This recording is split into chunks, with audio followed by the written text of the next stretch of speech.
মতিঝিলের এই জায়গাটি আমাদের এটা একটা দেবত্ব সম্পত্তি। আজ থেকে ব্রিটিশ আমল থেকে এই জায়গাটি লক্ষ্মীনারায়ণ জিউর মন্দিরের জায়গা। এই জায়গাটি দীর্ঘদিন যাবৎ অবৈধ দখলে রয়েছে। আমরা মনে করেছি যে আপনারা জানেন যে হিন্দু ধর্মীয় কল্যাণ ট্রাস্ট সরকারের একটি সরকারি প্রতিষ্ঠান। এই প্রতিষ্ঠানটির সরকার কিছু কার্যক্রমের দায়িত্ব দেওয়া হয়েছে। এর মধ্যে অন্যতম কার্যক্রম হচ্ছে অর্পিত সম্পত্তি, দেবত্ব সম্পত্তি উদ্ধার, সংরক্ষণ এবং রক্ষণাবেক্ষণ।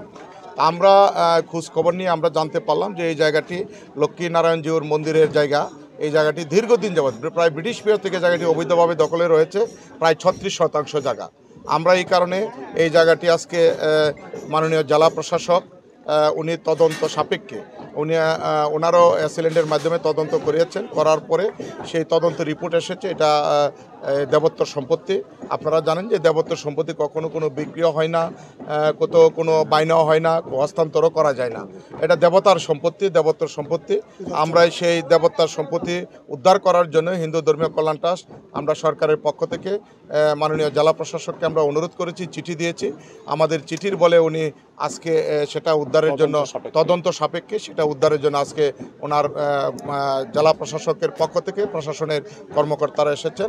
আজকে এই দেবত্ব সম্পত্তিটি উদ্ধার করে অবৈধ দখলদার থেকে উদ্ধার করে সেটা হিন্দু ধর্মীয় কল্যাণ ট্রাস্টের কাছে সেটা হস্তান্তর করবে।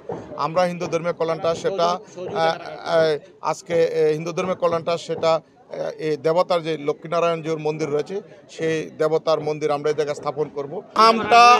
দামটা আসলে আমি এই সঠিকভাবে বলতে পারবো না কত টাকা। এটা ঢাকার প্রাণকেন্দ্রে মতিঝিলের আপনারাই বোঝেন যে এটি 36% অবশ্যই একটি মূল্যবান জায়গা। এটার দাম রয়েছে, সেটা আমি সুনির্দিষ্টভাবে বলতে পারবো না কত টাকা দাম রয়েছে। নো এটা যারাই এটা অপপ্রচার, যারাই বলছেন এটা মন্দির হবে, মন্দির রক্ষণাবেক্ষণের জন্য হিন্দু ধর্মীয় কল্যাণ সে ব্যাপারে কাজ করবে যেভাবে আমরা সরকারের যে নির্দেশনা রয়েছে। এখানে এটা আসলে সকল রেকর্ডেই সিএস থেকে মহানগর পর্যন্ত সকল রেকর্ডে এটা দেবত্ব সম্পত্তি। দেবত্ব সম্পত্তি আসলে সরকারের নিয়ন্ত্রণেই থাকার কথা। তো এখানে আসলেও কিছু অবৈধ দখলদার তারা হইল গিয়ে কিছু অস্থায়ী স্থাপনা করেছিল, দোকান ঘর তৈরি করবে এই মর্মে। তো যখনই এটা মন্ত্রণালয় অবগত হয়, জেলা প্রশাসক স্যারকে অবগত করেন এবং জেলা প্রশাসক ঢাকা জনাব আনিসুর রহমান স্যারের নেতৃত্বেই এবং নির্দেশনায় আজকের এই উচ্ছেদ কার্যক্রম পরিচালনা হচ্ছে।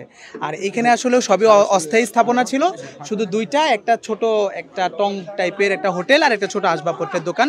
আমরা তাদেরকে আগেও জানিয়েছি এবং আজকে এসেও তাদেরকে সকল মালামাল সরিয়ে নেওয়ার মতো পর্যাপ্ত সময় দিয়ে আমরা উচ্ছেদ কার্যক্রমটা পরিচালনা করেছি।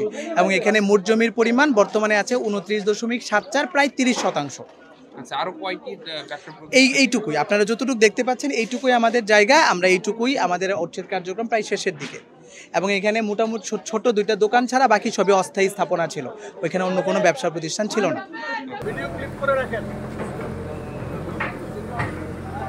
মিডিয়ার গাড়িতে